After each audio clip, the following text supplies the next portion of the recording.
Hello friends. आज तीसरा दिन था इंडिया और इंग्लैंड के दरमियान जो टेस्ट मैच था। तीसरे दिन का अख्ताम हो चुका है। उसकी रिपोर्ट मैं आप दोस्तों से शेयर करता हूँ। इंडिया ने ओनली 255 स्कोर किए और सब खिलाड़ी आउट हो चुके हैं। इंडिया की बैटिंग की खास बात, हमारा शुभमन गिल जो लगातार फ्लॉप हो रहा था, जिसको लेकर चर्चा हो रहा था और वो खबरों में था क्यों इसको डाला जा रहा है।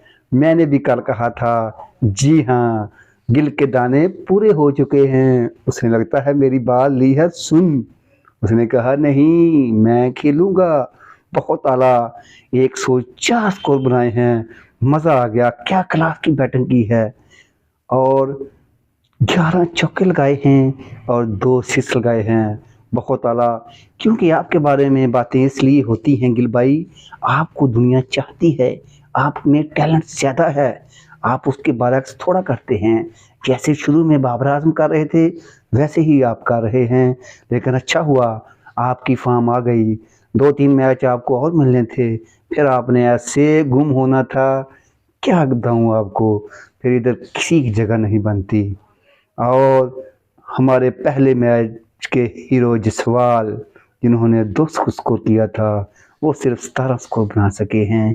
पहले इनिंग का प्रेशर ले लिया था, यहाँ से ओवर कॉन्फिडेंट हो गए थे कि मेरी जगह बन गई है।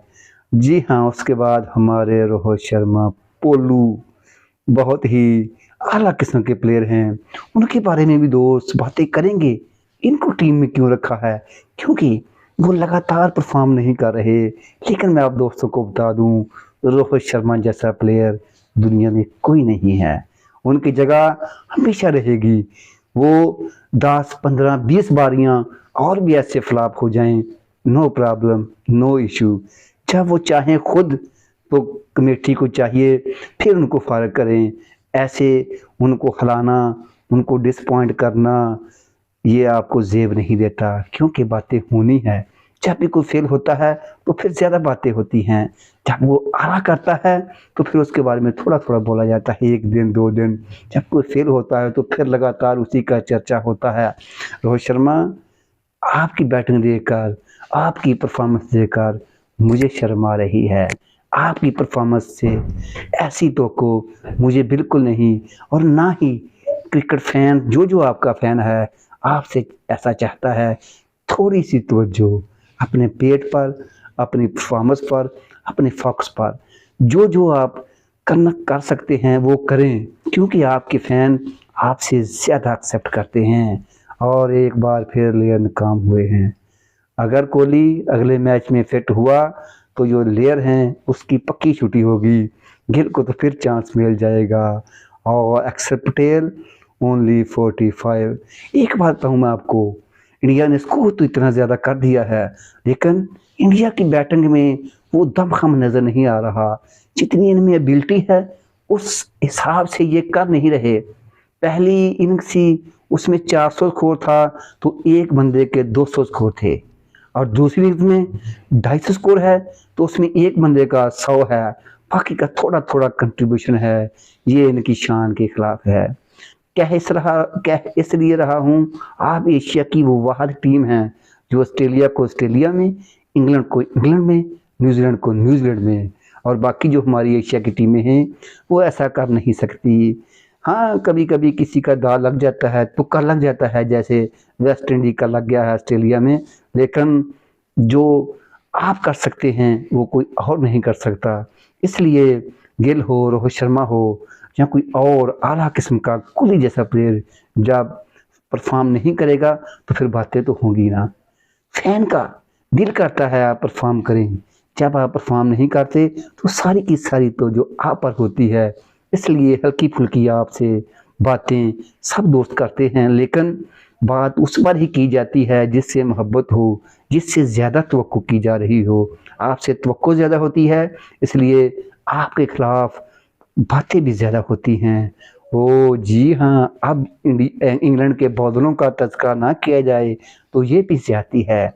बाबा जी एंडसन क्रिकेट में सबसे ओल्ड उम्र के खिलाड़ी हैं। उन्होंने क्या डिलीवरी की है। रोहित शर्मा को जो बोल्ड किया है वो बॉल को जज ही नहीं कर सके। और पिछले मैच में जिसने पिछली इनिंग में 200 किया था। जायसवाल उसको भी कैसा आउट किया है। और उसके जो डेब्यू है पिछले मैच में, दूसरा मैच था, उसने भी आज अच्छी बॉलिंग की है। हेटली ने 4 खिलाड़ियों को पब्लिक की राह दिखाई है, आउट किया है और इंग्लैंड को थोड़ा सा मैच में लेकर आए हैं। 400 स्कोर चेज करना आसान काम नहीं है। क्रिकेट की हिस्ट्री में आज तक ऐसा हुआ नहीं है। लेकिन दोस्तों, इंग्लैंड को इतना इजी लेने की आपने हमाकत नहीं करनी, क्योंकि ये इंग्लैंड है। ये बहुत फास्ट क्रिकेट खेलते हैं। अगर इनकी कल सुबह आते ही फर्स्ट सेशन इन्होंने निकाल लिया तो फिर इंडिया के लिए भी मुश्किल होगी। आज उन्होंने सिर्फ 14 ओवर खेले हैं और 67 स्कोर किए हैं। उन्होंने अटैकिंग क्रिकेट खेलते हैं। पेंटाक्ट उन्होंने 28 स्कोर किए हैं और ओनली 27 बॉल खेली हैं। उनके जो नाइट वॉचमैन रेहान अहमद आए हैं, उन्होंने 8 बॉलें खेली हैं और 9 स्कोर 2 4 लगा दिए हैं। आप देखें, उनका जो नाइट वॉचमैन है वो भी डिफेंसिव नहीं हो रहा। आयल पाप को बचाया था। हमारा माइंड सेट और होता है, उन लोगों का माइंड सेट और है। उन्होंने सुबह का सेशन बचाने के लिए रेहान अहमद को ग्राउंड में भेजा है। अगर रेहान अहमद पहला घंटा या 20-25 मिनट या 15-20 स्कोर और कर गए तो इंडिया के लिए ये प्रेशर में आने वाली बात होगी और थोड़ा सा परेशान होंगे। 1-2 उनकी पार्टनरशिप लग गई तो इंडिया पर प्रेशर आना शुरू हो जाएगा। अभी तो ऐसा ही फील हो रहा है जैसे इंग्लैंड ये मैच नहीं जीत सकेगा। लेकिन ये भाई क्रिकेट ही है। क्रिकेट में रोज़ नया कोई अच्छा रिकॉर्ड बनता है और रोहित शर्मा साहिब की कप्तानी में थोड़ी सी वीक पॉइंट नज़र आ रहे हैं, जिनका मैं जिक्र करता हूँ। रोहित शर्मा साहिब, मुझे ये समझ नहीं आई, आपने मुकेश कुमार को क्यों अटैक ओवर कराया है? जो वो नई गेंद का बॉलर नहीं है।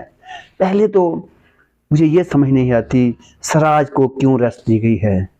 बेशक आपका बल्ला भारी है, लेकिन सिराज को रेस्ट नहीं मिलनी चाहिए थी, उसको आज खेलना था।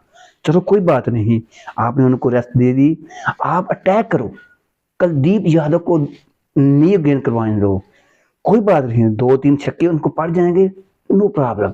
अगर आपको 1-2 विकेट ज़्यादा मिल जाती हैं तो वो ज़्यादा एज है।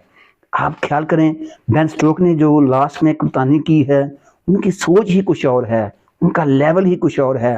बेन स्टोक्स ने आखिर पर फील्डर बिल्कुल पास ले दिए। जब बुमराह और अश्विन बैटिंग कर रहे थे, उसने सारे फील्डर करीब कर लिए थे। उन्होंने कहा कोई बात नहीं, 1-2 सिक्स लगा लेगा बुमराह या अश्विन, कोई बात नहीं, हमने विकेट के लिए जाना है। ये वो माइंड सेट है जिसकी वजह से मैं कह सकता हूँ ये गोरे बहुत तेज हैं भाई, भयानक करते हैं। हमारा एशिया कप कैप्टन होता या कोई और टीम होती तो वो एक स्कोर को बचाने की कोशिश करती। वो सोचती 370 हो गया है, अब एक स्कोर बचाना है। लेकिन उसने सोचा स्कोर की कोई बात नहीं, अगर हमने 370 कर लिया तो हम 390 भी कर लेंगे। आप देख लेना, अगर उन्होंने जीतना हुआ, मुझे वैसे लग नहीं रहा और मेरे दिल की ख्वाहिश भी यही है इंडिया मैच जीते। लेकिन क्योंकि ये एक मैच है, इसमें कुछ भी हो सकता है। अगर इंडिया को आराम से मैच जीतना है तो कप्तानी बहरहाल बेहतरीन करनी पड़ेगी। बहरहाल इंडिया के पास जो बुमराह और कुलदीप हैं वो वाकई डिफरेंस हैं। बहुत ही प्यारी बॉलिंग कर रहे हैं बुमराह। मुझे पूरी उम्मीद है सुबह वो इंग्लैंड को हदेड़ कर रख देंगे, लेकिन फिर भी वो इंग्लैंड है। 1-2 बैट्समैन चल जाएं, जैसे याद तो होगा ऑयल पॉप क्या प्लेयर है भाई, इसी तरह वो सब ऐसे ही हैं। बेन स्टोक्स भी किसी से कम नहीं है। ऑस्ट्रेलिया के खिलाफ उस अकेले ने ही मैच जिता दिया था। इन सब से हमें एहतियात करनी पड़ेगी। कोई पता नहीं कौन किस वक्त चल जाए। रूस, उसका कोई जोड़ नहीं है, वो चल नहीं रहा, सोया हुआ शेर है। जब उठेगा तो तबाही मचा सकता है वो भी। ये थी अपडेट्स जो मैंने आप दोस्तों से शेयर करनी थी। मुझे पूरी उम्मीद है ये जो वीडियो मैंने आप दोस्तों के लिए बनाई है आप दोस्तों को ज़रूर पसंद आई होगी। आप दोस्तों से रिक्वेस्ट है मेरे चैनल को सब्सक्राइब करें, लाइक करें और बेल आइकन को प्रेस करना ना भूलें, ताकि मेरी हर नई वीडियो आप दोस्तों तक पहुँचती रहे। आप दोस्तों के लिए दुआ गो। शाहिद महमूद।